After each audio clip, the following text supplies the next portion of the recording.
Let's talk about social work ethics in the MSW personal statement. If you're new here, hi, my name is Michelle and I'm the founder of MSW Helper. This is part of a mini series on some of the most common prompts in the MSW personal statement and how to answer them. If you go to our channel, you'll find the whole playlist where you can view all the most common questions and tips on how to answer them in a super thorough way.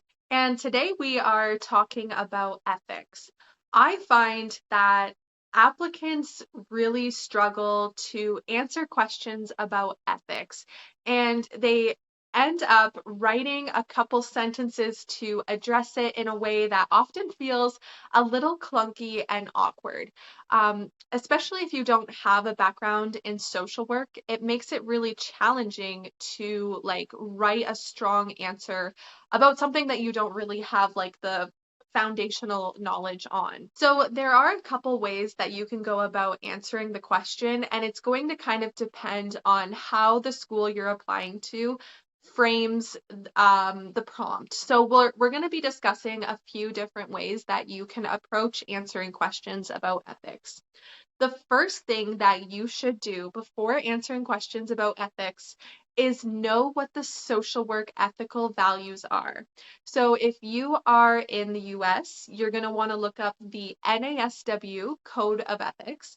And if you are in Canada, you're going to want to look up the Canadian Association of Social Workers. So I'm going to use the CASW Code of Ethics as an example, but I believe that, across different countries and jurisdictions, the ethical principles are pretty similar, if not almost exactly the same.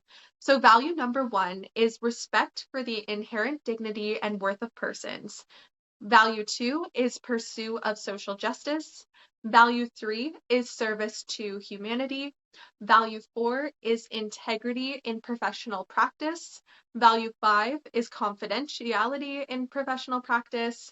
And value six is competence in professional practice. So if you need more information on what all of those mean, if you go to your governing body's website, you'll find entire documents dedicated to what that all means and how it applies to social work practice. So that's step one. Strategy number one for addressing ethical dilemmas is talking about an ethical dilemma that you have faced. So what you want to do is highlight the ethical conflict you faced, what two ethical values were at odds with each other, and then how you ended up proceeding or making a decision around that ethical dilemma, and if there was anything that you would do differently in the future. You want to be very careful when answering questions about past clients that you don't break confidentiality in doing so. So be really cognizant about sharing, what's necessary, and also leaving out names, identifying information, and really being discerning about what you actually need to share to bring that point across. So just as an example, when I'm asked about ethical dilemmas, I'll often reference an example about a time when I was working with a client where what they wanted was different from what I thought was best for them. So it became an ethical conflict between client self-determination and doing no harm, or client's best interest. If I just let that person do what they wanted to do, there was potential that it would cause harm to them. At the same time, if I just did what I thought was best, I am completely disrespecting that person's self-determination. So I had to really think through that and make a decision about how I was going to proceed.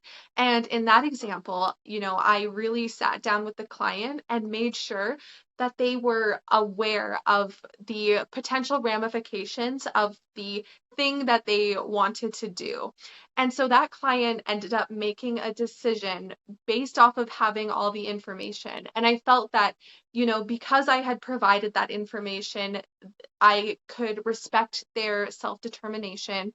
And ultimately, I ended up doing the thing whatever they wanted to do, which it doesn't even matter what they ended up deciding to do is. What matters is the fact that I was able to really, you know, think critically about the situation and realize that like there is a conflict at play. And as the social worker, I needed to really like come up with a solution that would be ethical and not cause any harm to the client in any way. So again, if you are going to talk about an ethical dilemma, make sure you highlight the issue, talk about the 2 points that were at odds with each other, what the possible solutions were, and then what you ended up doing, and if looking back, you would do anything differently in the future. If you haven't worked in the field as a social worker, you might not have any like direct ethical dilemmas that you can share. So if that's the case for you, you can work around that by either talking about like an ethical dilemma that you faced in general, like even if it's from a different workplace experience or a different industry, or you can provide like a case example.